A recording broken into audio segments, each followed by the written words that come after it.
Hola, bienvenida a más un podcast Cônodo. En el episodio de hoy tenemos el placer de tener con nosotros el padre Andrés. Así que padre, nos conocimos hace poco, ¿verdad? Para mí fue un placer. Lo poco que nosotros tuvimos hablando, obviamente dio para conocer la excelente persona que sos, el buen mensaje que dejaste ahí a todo mi equipo. Así que te hice la invitación, te agradezco por ese tiempo de venir acá y compartir un poco, yo siempre digo, ¿verdad?, de lo que sería la salud espiritual y también la salud mental, ¿verdad?, ya que sos también licenciado en psicología. Así que, bienvenido, padre. ¿Qué tal? ¿Cómo están? Muchas gracias por la invitación. Hemos tenido una experiencia muy bonita con los jóvenes de la selección en Capitán Figari, en Lambaré, y bueno, me alegro que hayan ganado también. Me dijeron que ganaron después de nuestro encuentro motivador. Así que bueno, muchas gracias y muy contento de estar con ustedes realmente. Bueno, padre, a mí me gusta siempre hablar de un poco del inicio de cada invitado mío, ¿verdad? Como sos licenciado en psicología, ¿verdad? Que a mí también me encanta eso. Yo sé que sos padre, tenés mucha experiencia, mucha historia para contar, mucha cosa para aprender contigo. Yo quiero que pueda contar un poco. Yo sé que viniste a Paraguay, me dijiste recién hace 20 años, ¿verdad? Contar tu inicio en el país, cómo fue esa llegada acá en el país, cómo fueron tus primeros trabajos, ¿verdad? Y obviamente poder de a poco ir dejando un mensaje a la gente en todo lo que compete al área espiritual y psicológica, ¿verdad? Entonces, a 20 años atrás fue el inicio, entonces acá, padre. Sí, yo soy argentino, nací en la provincia de Tucumán. eh, este año estoy por cumplir 50, estoy festejando ya medio siglo de existencia. ¿En serio? Y bueno, yo recuerdo que desde pequeño tenía mucho gusto por la educación, por la docencia. Mis primeros trabajos, yo tenía 13 años, 14 años, fue ahí en el barrio nuestro, en Tucumán, un barrio pequeño que se llamaba Luján, se llama Luján. Estábamos trabajando ahí ayudando a los niños y a los jóvenes que tenían dificultades para el aprendizaje. Así me inicié en todo el ámbito de la docencia. Yo estaba en el secundario en esa época, estudiaba. Tengo recuerdos muy lindos del colegio secundario que hice en Tucumán, en el Colegio San Francisco, muy conocido también en Tucumán. Y bueno, prácticamente siempre lo que tenga que ver con lo educativo, lo psicológico, fue como una pasión, ¿verdad?, para mí. Claro. Después, terminado el colegio, yo comencé también una experiencia religiosa. Me hice religioso, después estuve un tiempo fuera también. Allí terminé de estudiar la carrera docente, en el tiempo que estuve fuera de mi experiencia de religioso, y me fui a vivir a Buenos Aires. Y en Buenos Aires ahí trabajé, que fue mi primer encuentro con la realidad educativa inclusiva. Estoy hablando aproximadamente de los años 99, 98, 99, y ahí fue donde por primera vez abordamos el trabajo con niños con discapacidades. Y todo, O sea, eso siempre fue tu intención. claro, digamos, la docencia fue mi pasión, pero al haber aceptado el trabajo en un colegio inclusivo, que en esa época no era tan mencionado esto. Yo recuerdo que en esa época en Argentina había escuelas, le llamaban escuelas para niños especiales, esa era la terminología que se usaba, o escuelas especiales. No se conocía la palabra inclusión, no se hablaba tampoco mucho de discapacidad o capacidades diferentes, nada de eso. Y uno hacía lo que podía como maestro. Había sí profesionales que te acompañaban o hacían una apoyatura externa, digamos, pero en la escuela uno hacía lo que podía. A mí me interesaba mucho esto, ¿no? Cómo poder afrontar estos desafíos y después también, no solamente la dificultad de aprendizaje de los niños, sino que había por detrás también la dinámica familiar.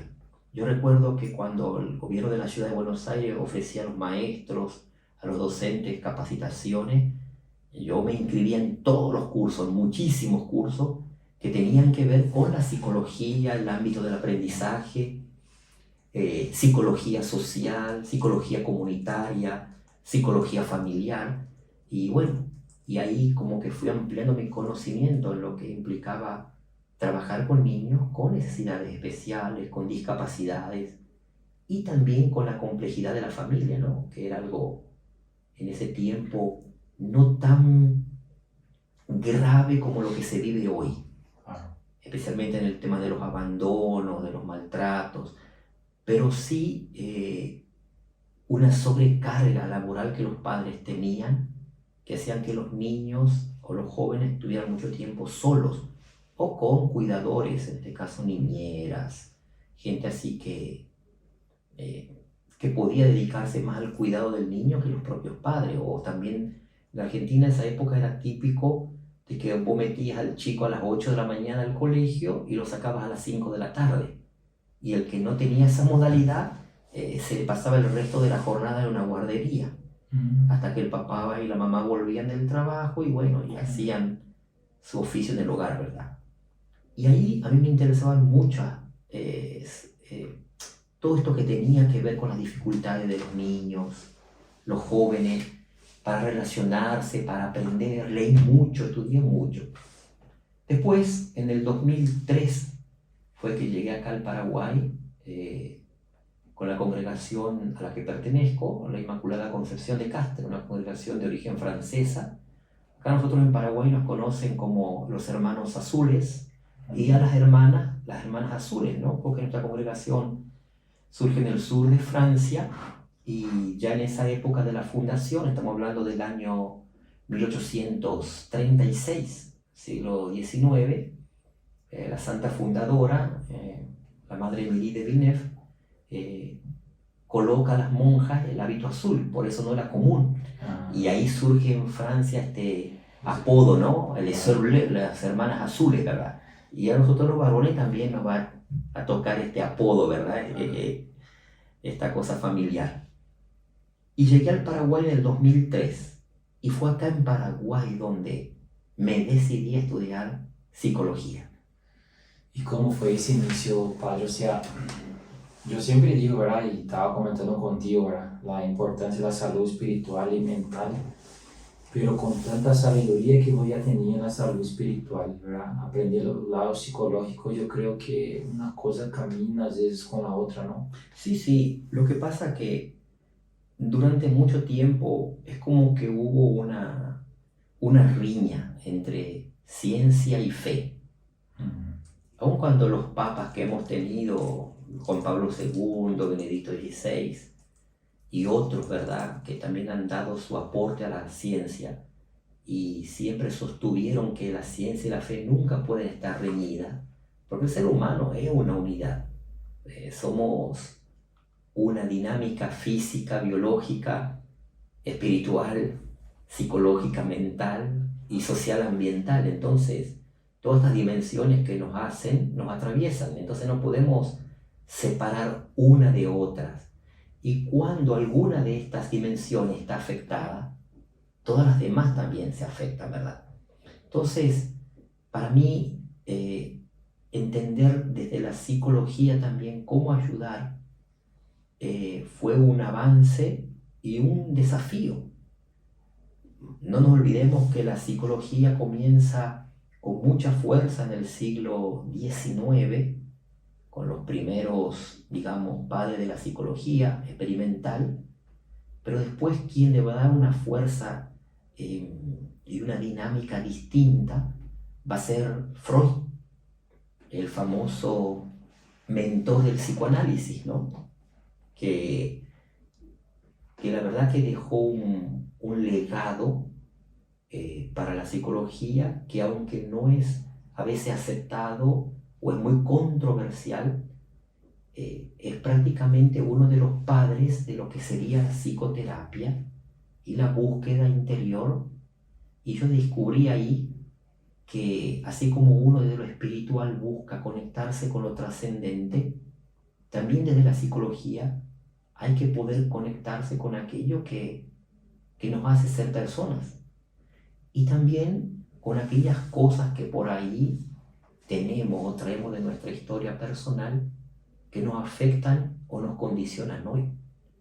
Freud fue uno de los primeros que pudo, con una palabra muy conocida en su dinámica, que es la introspección, poder meterse dentro de uno, fue el que abre ese campo a poder conectarte con tu interior, ¿verdad? Después vendrán diferentes tipos de corrientes en la psicología, ¿no?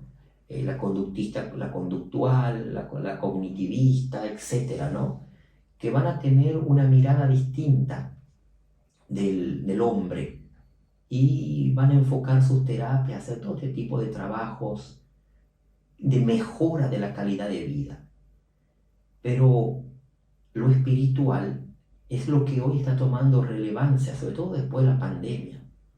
Hoy hablar de psicología solamente desde lo clínico científico sería un poco irrelevante para la realidad que vivimos. No nos olvidemos que acabamos de salir de una pandemia que hasta ahora todavía nos deja un montón de preguntas y también de dudas con respecto a lo que es nuestro proyecto a futuro.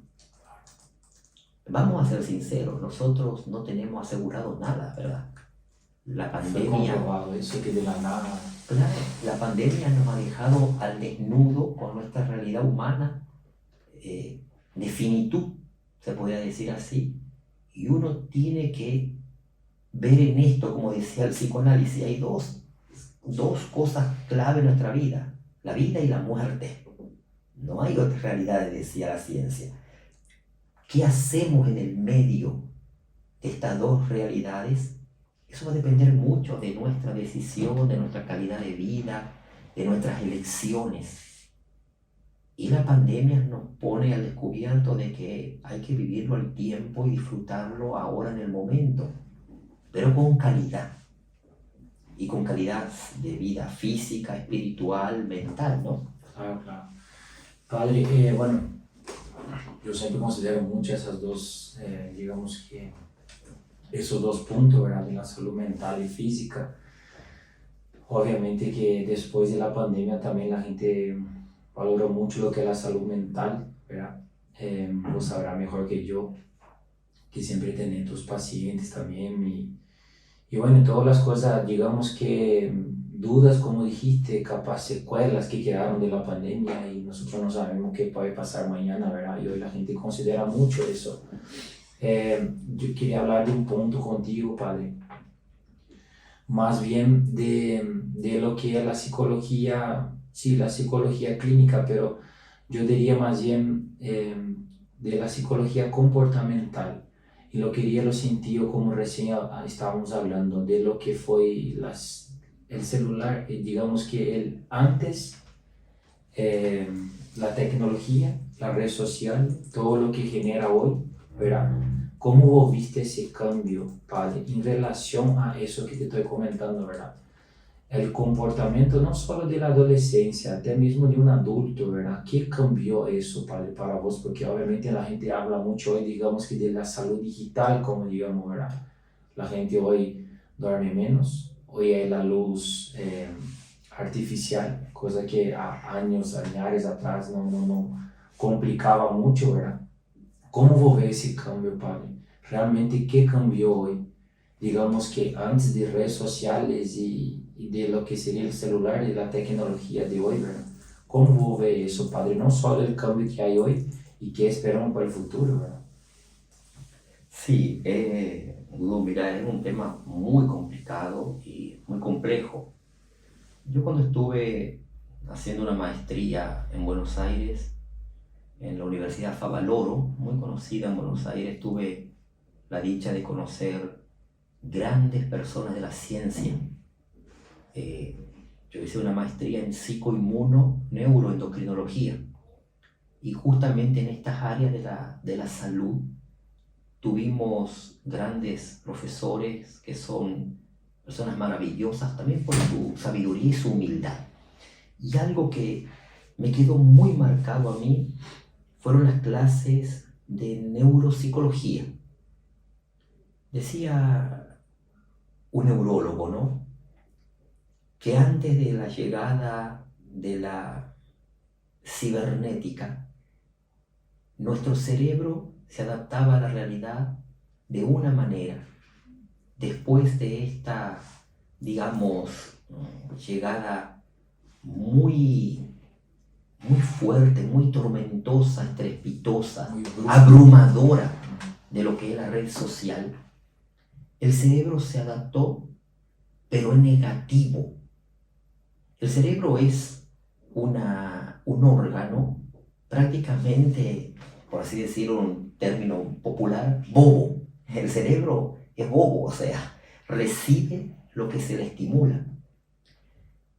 Y cuando estamos conectados con la pantalla, tenemos ahí una dinámica que pasa por la luz, el sonido y la imagen. Y hoy se está descubriendo científicamente que afecta no solamente el intercambio que podemos desarrollar a nivel social con los que nos rodean, sino también que ve comprometidos órganos del sistema cerebral que son indispensables para el estado de ánimo, para el aprendizaje, para la memoria. La pantalla, el celular, hoy se está descubriendo que atrofia el hipocampo. Ustedes saben que el hipocampo es un órgano, como su nombre lo dice, parecido al caballito de mar, por ese nombre, ¿verdad? Que es encargado de lo que es el aprendizaje y la memoria en el cerebro. Y se han hecho muchos estudios hoy, se ha podido comprobar que el uso masivo de la pantalla hace que se atrofie. Entonces, si se atrofia el hipocampo, hay una discapacidad para el aprendizaje, para la memoria, para la atención. Y hace que en constante, digamos, en constante involución, el niño o el adolescente se maneje limitado para el aprendizaje. Ustedes saben que... O sea que a lo largo le va a dificultar mucho más Sí. do que a los niños de anteriormente. Claro, porque antes nosotros, ¿cómo nos conectábamos con las personas? Hablando. Era el tú a tú. Vamos al caso de los enamorados. ¿Qué hacíamos antes? Si no le veíamos. Si no le veías, si no le escribías una carta, si el otro no recibía y leía lo que vos habías mandado, no estaba seguro que eras vos o que vos estabas interesado o interesado por él. Hoy todo es a través del celular, de los emoticones, ¿verdad? A través de los mensajes, de WhatsApp, los chats. Entonces, hoy, con más tecnología, la persona está cada vez más ausente que presente. Es una contradicción. Antes yo me hacía presente porque yo me hacía cargo del sentimiento que tenía. Me gustas. Se lo mandaba por una carta o la invitaba o lo invitaba y compartíamos. Una gaseosa, un café, lo que sea. Hoy no. Hoy hay amor virtual. Hay sexo virtual. Hay relaciones virtuales. Pero no nos conocemos. Y en las redes sociales hasta los perfiles son falsos. Muchas veces son falsos. ¿Por qué? Porque quiero demostrar algo que no soy. Y por ejemplo, no es que tengo muchos amigos porque tengo muchos likes. Hoy en la vida de los likes. Y la gente, aún con más likes, sigue sintiéndose sola. Sigue estando sola. Ustedes saben que se decía anteriormente que el 2017 iba a ser el año donde los trastornos de estado de ánimo iban a ser la segunda causa de invalidez en el mundo. La gente hoy no se va a levantar para ir a trabajar o para hacer una actividad física porque está depresiva. Hoy estamos en el 2023 y después de la pandemia hay países que consumen fármacos para justamente contrarrestar el efecto nocivo que produce una escasez de ciertos neurotransmisores en el cerebro por justamente este siglo de los trastornos del ánimo que vivimos. E que vou dizer para o futuro, padre? Porque se hablamos ahora, ¿verdad? Parece que después de la pandemia, mucha cosa cambió, obviamente. Se quedó muy claro lo que es, como yo digo, ¿verdad? La salud digital, que eso afecta mucho no solo a los chicos, a los niños, pero principalmente a ellos, ¿verdad? Que ellos no tienen control de eso, pero hasta mismo los adultos que tienen ese vicio de tocar el celular sin saber por qué, ¿verdad? Pero si la gente no se controla, ¿dónde va para eso? Y vamos a tener sociedades adictas. Ustedes saben que las adicciones estimulan en el cerebro un sistema que se llama sistema de recompensa. Cuando el sistema de recompensa está estimulado, hay una necesidad de generar placer, hay una búsqueda de placer. Entonces ahí aparece un neurotransmisor que es el encargado del placer, la dopamina, que cuando hay una adicción se altera.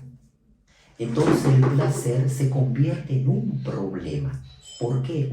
Porque hay una constante demanda de dame más, dame más, dame más, quiero más, quiero más. Eso lo producen las adicciones. El celular, las redes sociales, se están convirtiendo hoy en una nueva adicción y generan el mismo efecto que genera también un químico que genera adicción. Hablemos de la cocaína, hablemos de la marihuana, LSD o cualquier otra sustancia, O ¿verdad? sea, que el toque de dopamina a veces es casi lo mismo. Sí. La alteración dopaminérgica que hay es tal cual que ocurre como ocurre cuando hay una adicción o cuando hay también un periodo de, digamos, de no consumo, ¿verdad?, de esa adicción y que hace que la persona también genere ciertos trastornos a nivel orgánico. Entonces es muy complicado lo que está provocando el uso masivo de las redes sociales, del celular, de las series. Hoy todo el mundo consume series. Yo siempre veo series, no deja de ver. Algunas son muy interesantes, muy educativas, pero yo podría organizar mi día entre la lectura de un libro y también el poder ver y compartir con la familia alguna película o alguna serie. Pero que mi vida dependa solamente de eso, está mal. Está mal porque va en contra de mi salud mental, de mi salud física, de mi salud emocional. Hoy hablamos del estrés. La hormona del estrés, el cortisol, se encuentra elevada y de una manera nociva en las personas que viven de esta realidad. Porque yo lo que veo también, a veces pasa algo con el celular de uno y parece que esa persona no, ¿viste? No sé, si te cae, rompe tu celular, pasa algo y 1 o 2 días sin celular, parece que... Claro, genera el mismo efecto que la abstinencia a un químico. O sea, es increíble. Aumenta los niveles de cortisol, aumenta el estrés en la persona se altera, aparecen esas crisis de ansiedad, crisis de pánico. Entonces, estamos en un tiempo muy complejo. Quizás lo positivo de todo esto que estamos viviendo, que es un tiempo de oportunidades también, es poder hacer la vuelta interior hacia uno mismo. La pandemia nos ha dejado también, a pesar de lo triste que ha sido, nos ha dejado también esa posibilidad como una oportunidad. Yo puedo vivir mi vida, lo limitada que es mi vida, de otra manera. No sé si mañana me voy a levantar, pero sé que cada día tiene que ser algo nuevo, algo distinto, y aprovecharlo, vivirlo como si fuera el último día de mi vida. Y decime una cosa, padre, yo sé que es medio difícil, pero ¿cómo controlar eso? Si vos ya estás en ese momento de vicio o de repente a un padre también que sepa lo que puede acarretar en el futuro a su hijo, ¿verdad? De repente hay que considerar también que ahora que es chico hay que controlar, ¿verdad? Pero como normalmente, digamos que, no sé si hay algún tips, ¿verdad? Si hay algo a indicar a esa persona que realmente controle eso hoy, para que no empeore en el futuro. Claro, yo creo que lo primero es, volvemos a Freud, volvemos al psicoanálisis. ¿Qué pasa conmigo interiormente, verdad? ¿Qué hay dentro de mí? ¿Qué me atraviesa a mí como ser humano, como persona, que hace que no pueda vivir la soledad o mi propia existencia de una manera más llevadera, más sana? No imposible, más llevadera, más sana. Esto de poder elaborar también las dificultades que tengo en mi historia, en mi vida personal, las heridas que también vengo acarreando desde mi infancia, todo aquello que de alguna manera también han hecho que sea la persona que yo soy hoy, pero que yo puedo cambiar. Y yo puedo cambiar. Había una corriente muy interesante en la psicología, que es la psicología gestáltica. Decían ellos, con mucha sabiduría, el poder darse cuenta. Uno comienza a curarse o a recuperarse cuando se da cuenta que algo no está funcionando en mí.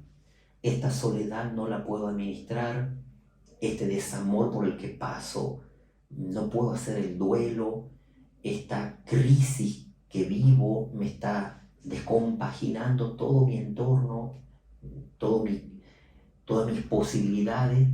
Y entonces comenzar por eso. Después tendrán, en algunos casos, la necesidad de terapia, en otros casos la necesidad de una terapia farmacológica también, algo que reduzca el nivel de ansiedad. ¿Por qué?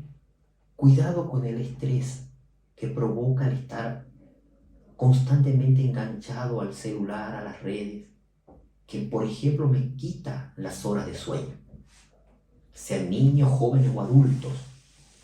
El cerebro tiene marcado también un reloj biológico, tenemos un reloj biológico. El cerebro sabe cuándo el cuerpo necesita descansar. O sea que hay que respetar eso, ¿verdad? Claro, porque ir en contra de eso es como ir en contra de tu propia salud. Claro. Vos fíjate, si el cerebro necesita, el cuerpo necesita 6 horas, 7, 8 horas para dormir, ese tiempo hay que respetarlo, porque ahí también el cerebro va reconstituyéndose, hay nuevas sinapsis, nuevas conexiones neuronales, hay muchas cosas positivas.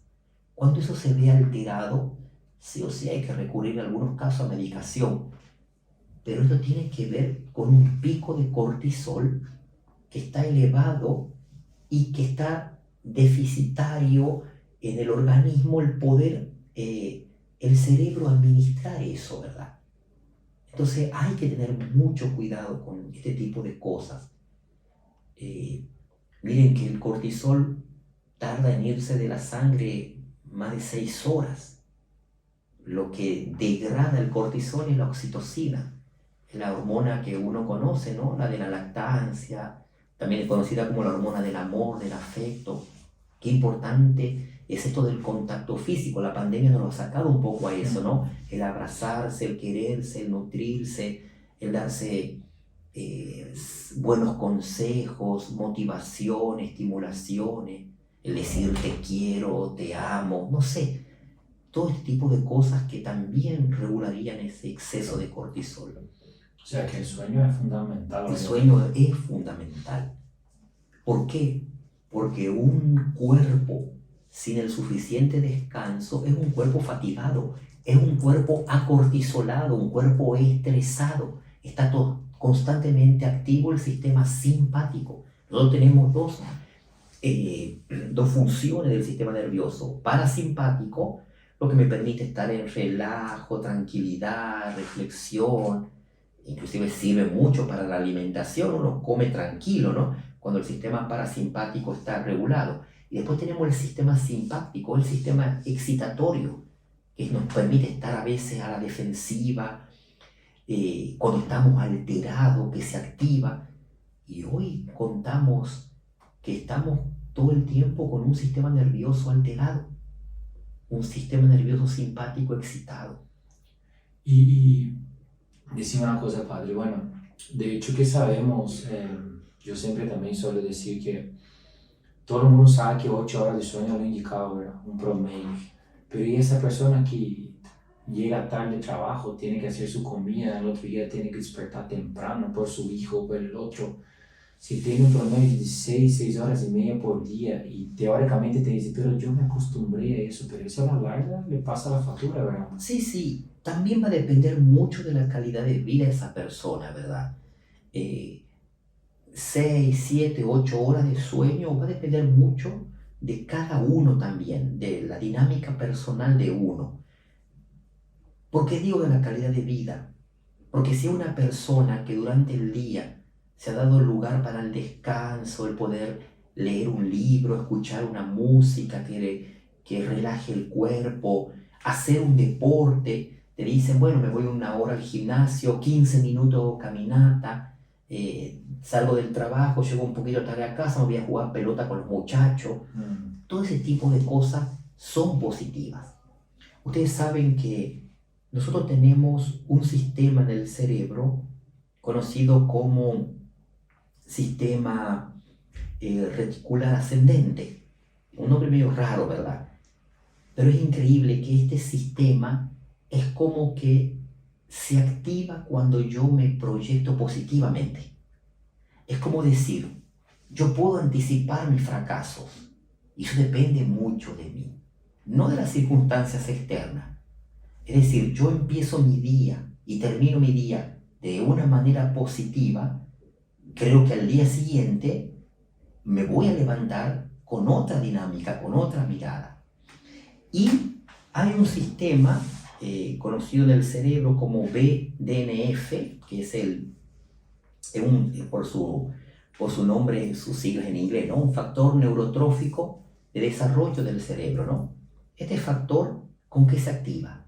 Con la gimnasia, con el deporte, el fútbol, el básquet, La actividad la física. actividad física en general, 15 minutos de caminata, el correr, toda actividad física activa este cerebro, este desarrollo del cerebro que posibilita la neuroplasticidad.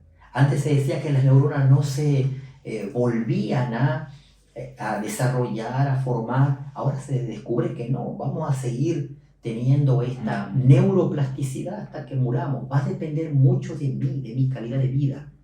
Ojo, activa mucho la neuroplasticidad del cerebro, la lectura. La lectura.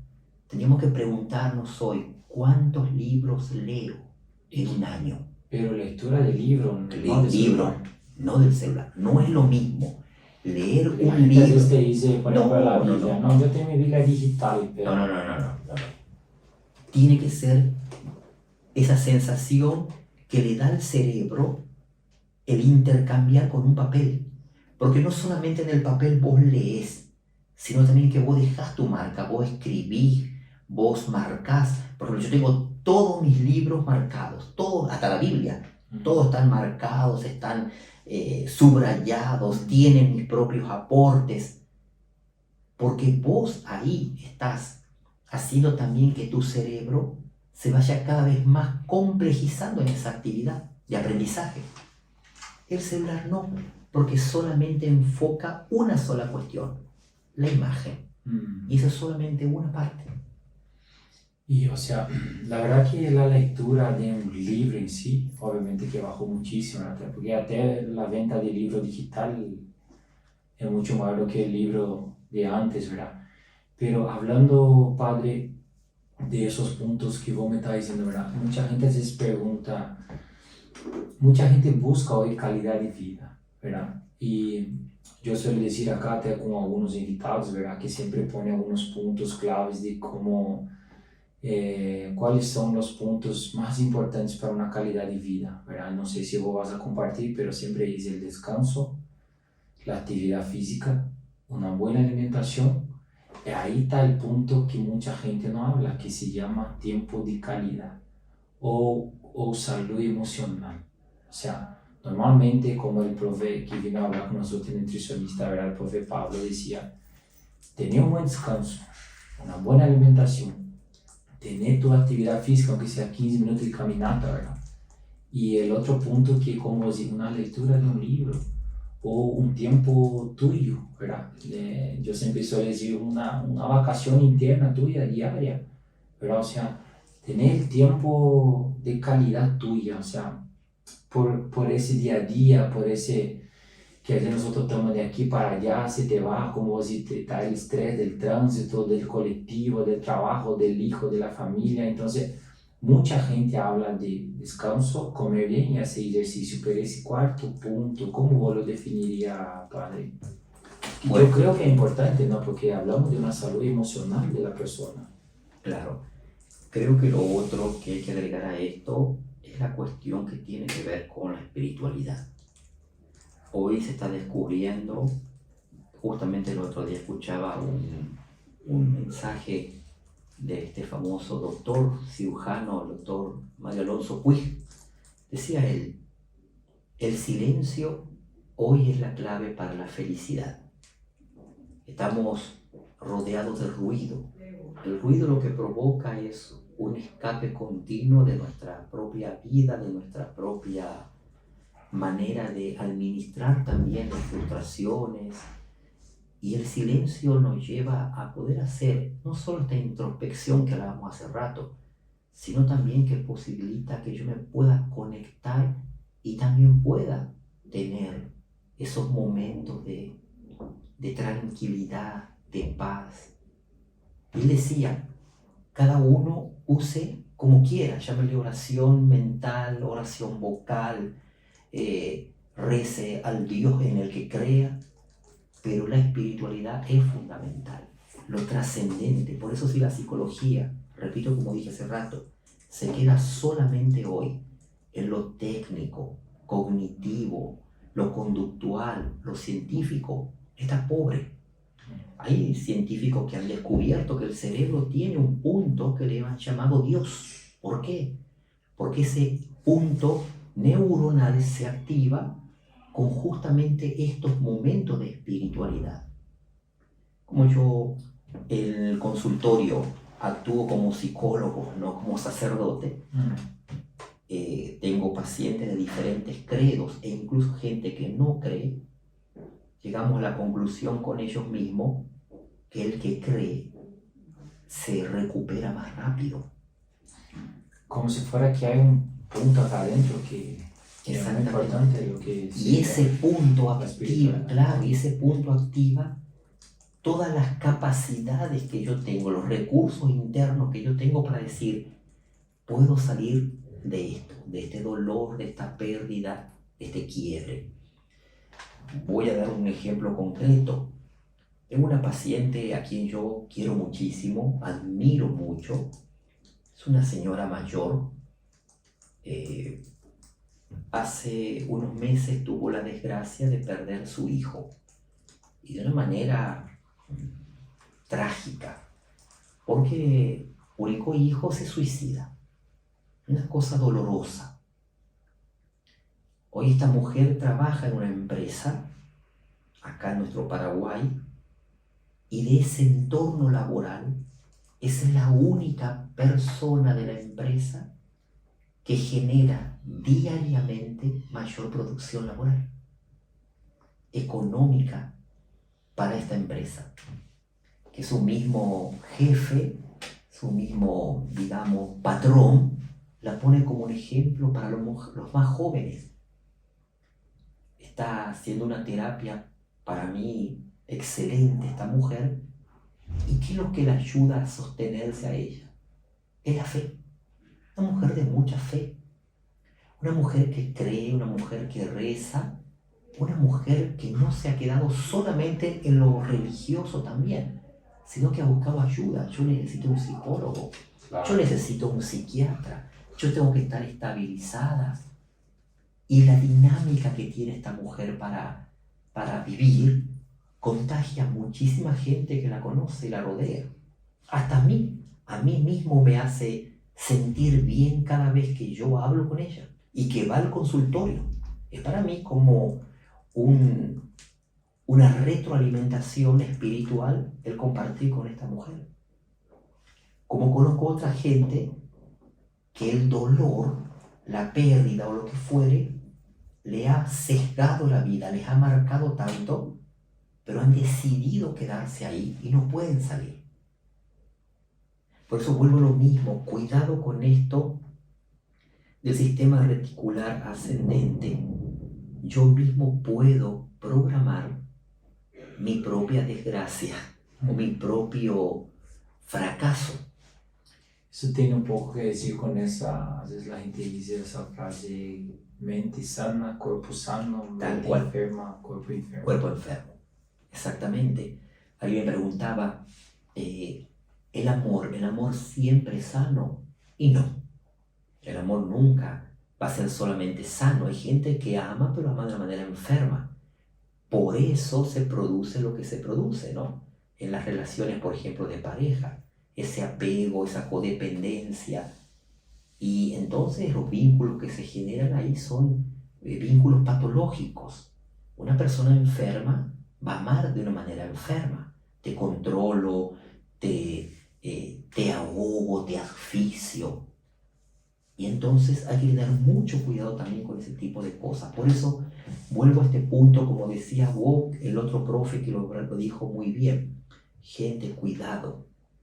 La espiritualidad es fundamental. No importa la religión que tengas, la creencia que tengas, pero este conectarte con lo trascendente es una manera maravillosa de poder también tener salud, y una salud integral. O sea que realmente compartí también, padre, que el cuerpo es mente, espíritu y físico, ¿no? O sea, Claro. la gente hay que considerar los 3 puntos, como bien dijiste en el inicio, uno no funciona y el otro tiene problema por ese punto. Claro, claro. Y sería el social ambiental, ojo, social Claro. ambiental, el entorno, porque también el entorno dudú enferma. Un entorno familiar enfermo, enferma a la persona. Un entorno laboral enfermo, enferma a la persona. ¿Qué pasa con estas personas que trabajan bajo presión? El estrés laboral. El estrés se conoce también como síndrome de Burnout. Esto es una realidad hoy. Hay empresas multinacionales famosas que han apostado a la calidad de vida de sus empleados. Y eso que ha mejorado la producción laboral, económica de esa empresa. ¿Vos querés que una empresa vaya al fracaso y a la quiebra? Hace fracasar emocional y competitivamente a los empleados y van a ir a la quiebra. Van a fracasar. Porque una persona que trabaja bajo presión es una persona que trabaja cortisolada, con estrés. Su calidad de producción nunca va a ser igual a una persona que sienta el gusto, sistema reticular ascendente, por ir a trabajar y empiece positivamente la mañana. Claro. Yo vi estudios, recientemente estaba viendo que hay países, no sé si ya implementaron eso, que estaban tratando de hacer, normalmente los horarios laborales es de lunes a viernes, ¿verdad? He visto un país que quiere hacer de lunes a jueves, por cuál motivo no vi, la verdad, pero entra más o menos lo que vos estás diciendo, ¿verdad? Quieren dar un día más libre, realmente de repente para dar no sé, ese descanso, pero que de lunes a jueves fue comprobado, en una empresa X, un país X, que la productividad fue mucho mayor. Sí. Eso ocurre mucho con los países nórdicos y también el sistema educativo. Ustedes fíjense, los países nórdicos, ellos tienen una educación de 4 horas diarias, no más. Y la tasa de analfabetismo y deserción escolar en esos países es casi nula. Y digo, lo mismo que la pobreza.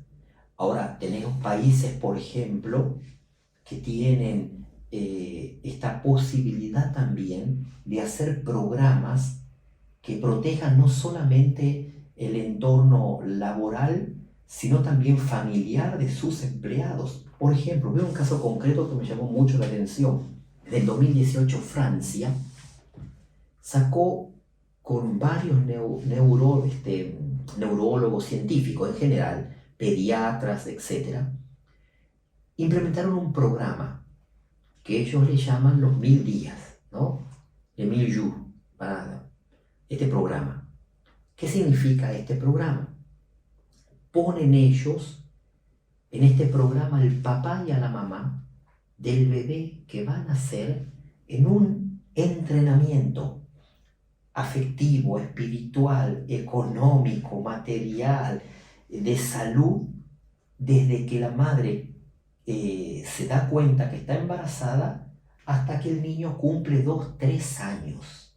Entonces, dentro de ese programa, permiten que el papá también se quede en la casa junto con la madre en el periodo pre y posparto a cumplir con lo que implica hacerse cargo de un bebé. Entonces son pagadas esas horas laborales de estos padres y de estas madres que tienen que quedarse en la casa para que el nacimiento de este niño y el proceso de los 0 a 2, 3 años que este niño tiene sea sano, saludable. ¿Por qué? Porque a futuro los franceses están apostando a una mayor calidad de vida de sus ciudadanos. ¿Para qué? Para las empresas, para todo lo que implique general. Y miremos a Francia. Francia es la cuna de la cultura. Calidad de vida. De calidad de vida. Impresionante. Y bueno, o sea, yo siempre digo también que el inicio de la vida de cualquiera es muy importante, ¿verdad, padre? O sea, la forma donde, como vos dijiste, ¿verdad? El ambiente donde vivió, donde nació, cómo se crió, cómo le educaron, ¿verdad? Yo siempre, mucha gente dice la fase de la niñez, hasta los 6, 7 años más o menos, cómo esa criatura, esa crianza fue educada a todos los niveles, ¿verdad? Espiritual, mental, o sea, nutricional. Claro, o sea, claro. Sí, sí, afecta todo de repente a la base de la vida entera de esa persona. Sí, justamente hoy toca un punto muy, muy clave, ¿no? Que seguramente con el profesor que tuvieron anteriormente ustedes habrán compartido, el tema de la nutrición. O fíjate, hoy se está descubriendo que el intestino, el sistema digestivo es prácticamente el segundo cerebro del cuerpo. La mayor cantidad de serotonina, la hormona del bienestar, del estado de ánimo positivo, se da en producción en el intestino, lo que conocemos nosotros como la función de los neuropéptidos. Este sistema que regula no solo el bienestar del organismo, sino también lo que nosotros comemos. Y entonces, estos probióticos que se forman ahí son los que nos ayudan a tener una mejor calidad de vida. Por eso también muchos dicen, somos lo que comemos. Así mismo. Somos lo que comemos. Padre, hablando de un poco de la parte de nutrición y lo que tiene a ver el sentido después de la área psicológica, yo creo que hay estudios últimamente, ¿verdad? Que yo he visto, hablando del Alzheimer, por ejemplo, que tienen algunos puntos, obviamente que está el control del estrés, ¿verdad? Pero mucho que ver con la parte nutricional también, o sea, Sí. con los estudios de hoy, con la tecnología de hoy, nos damos cuenta, como vos bien dijiste, ¿verdad, padre? Todo involucra la parte nutricional, la actividad física, todo tiene un sentido que si camina bien, todo funciona bien a nivel también psicológico, pero si camina mal también te puede acarretar muchos problemas en el futuro. Exactamente. O a veces, por ejemplo, el tema del consumo de agua. El cuerpo también se estresa por falta de agua. Justamente había un programa metabólico que decía, un experto en metabolismo, vos querés saber cuánto tenés que consumir de agua, tu peso, lo que vos pesás en kilogramos, ¿verdad? Dividirlo en 7. Y ahí te va a salir la cantidad de vasos de agua, o los litros, le vamos a poner así, que vos debés consumir de agua, porque nosotros estamos compuestos prácticamente de agua en un 80%. Entonces, también hay estrés por falta del consumo de agua. Y alguna gente dice, no, pero yo tomo mate, yo tomo tereré. No es lo mismo, no es lo mismo, no lo suplanta. Y también hay un estrés en el cuerpo por falta de esta hidratación que el cuerpo necesita. Claro. O sea, la verdad que la gente hoy considera mucho más eso, ¿verdad? La parte nutricional también. Pero en fin, como yo veo varios estudios, como te había comentado, ¿vale? Seguramente tendrá varios pacientes que de repente vienen y vos te das cuenta que tiene ese déficit, ¿verdad? Até mismo por un sobrepeso, por algún problema, y acarrea varias cosas que al final tiene ese problema emocional, ¿verdad? Yo siempre hablo acá en la clínica que uno de los puntos principales de la gente, padre, que tiene algún problema de sobrepeso, siempre viene del lado emocional. Sí, Parece que se quiere llenar un vacío comiendo algo, ¿verdad? sí, sí. Justamente por eso cuando yo recibo pacientes en el consultorio, yo pregunto todo.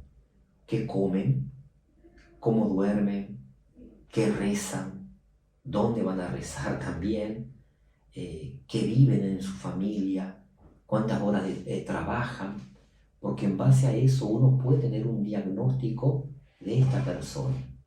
Y entonces ahí se puede hacer un tratamiento eficiente. De lo contrario, no sirve el tratamiento. Y también yo soy muy exigente en esto de si la persona se va a comprometer o no. Porque la persona que asiste a una terapia, a una consulta solo porque es obligada o presionada, pero no tiene ganas de cambiar, no va a haber terapia ni consulta, ojo, no solo psicológica, de ningún profesional que valga, que sirva, porque la persona... nutricional. No, claro, la persona no quiere, no desea, y a veces está centrada en su lado oscuro, sombrío, su negativismo, entonces no apuesta por sí misma, ¿verdad? ¿Y cómo hacer para cambiar eso, padre? ¿Cuál es el punto para vos? Yo creo que ahí lo mejor es tomar conciencia del valor que uno tiene como persona para poder cambiar la mentalidad que tenemos. Preguntarse, ¿yo me merezco esto? ¿Yo quiero vivir así? ¿Yo quiero terminar mi vida de esta manera? Es el valor que yo me doy como persona. Se llamaba antiguamente autoestima, hoy se le dice amor propio. Y es cierto. Tiene que tomar la decisión, ¿verdad? Y es una decisión, pero también una elección. O fíjate, Dudu, que lamentablemente en este siglo estamos cada vez más desarrollando enfermedades autoinmunes. ¿Y qué estoy hablando con esto? Enfermedades que tienen un componente de estrés grande, grave, y que necesitan un tratamiento sistémico, porque son enfermedades sistémicas. Bueno, padre, obviamente te quiero agradecer una vez más por la oportunidad tuya que nosotros tenemos acá de poder tenerte con nosotros y siempre para dar un mensaje final, ¿verdad? Yo le doy la posibilidad a mi invitado a dar un mensaje a la gente que nos sigue, ¿verdad? Sea al lado espiritual o psicológico, ¿verdad? Con toda la sabiduría que tenés, para que pueda dejar ese algo positivo para ellos, ¿verdad? Que nos acompañaron toda esta entrevista. Bueno,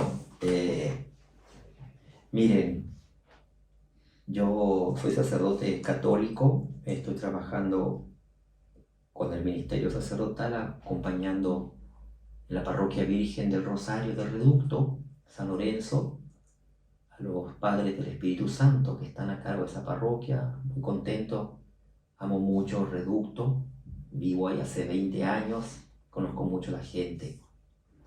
Y hay algo que, para finalizar, que quisiera decirles, ¿no? Tobías, en el libro de Tobías, él tiene la experiencia de encontrarse en los inicios de su caminata en la vida con el ángel Rafael, medicina de Dios, salud de Dios. Y en un momento dado, en los momentos más de crisis, Rafael le va a decir Tobías, yo caminaré contigo, como diciendo, Dios nos dice, yo camino contigo a tu lado. Y vamos al Nuevo Testamento, hay una frase hermosísima del apóstol Pablo, él escribe una carta a los filipenses, en el capítulo 4, en un momento quizás de mucho estrés que este hombre pasó por todo el contexto que lo rodeaba, él llega a decir, todo lo puedo en aquel que me fortalece. Gente, si Dios no está con nosotros, nuestra vida pierde sentido. Es como caminar sin rumbo.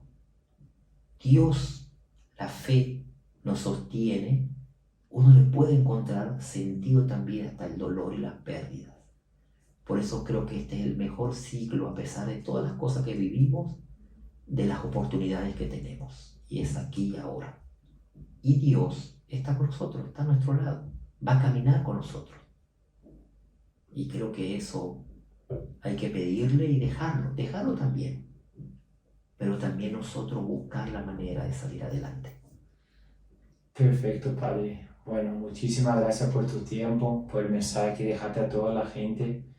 Así que ese es el primer episodio nuestro. Obviamente que va a haber una posibilidad por un segundo episodio, siempre dejo abierto eso. Así que muchas gracias por todo, Padre, y te esperamos obviamente por una siguiente oportunidad. Bueno, muchas gracias a ustedes, a toda la gente que nos escucha y que a todos nos llegue la bendición de Dios y que Dios nos acompañe también en este camino de buscar no solamente nuestra salud física y mental, sino también buscar lo mejor de nosotros mismos y los sueños que Dios tiene para con nosotros. Perfecto, muchísimas gracias, Padre. Bueno, quedamos acá con más un podcast con Dudu.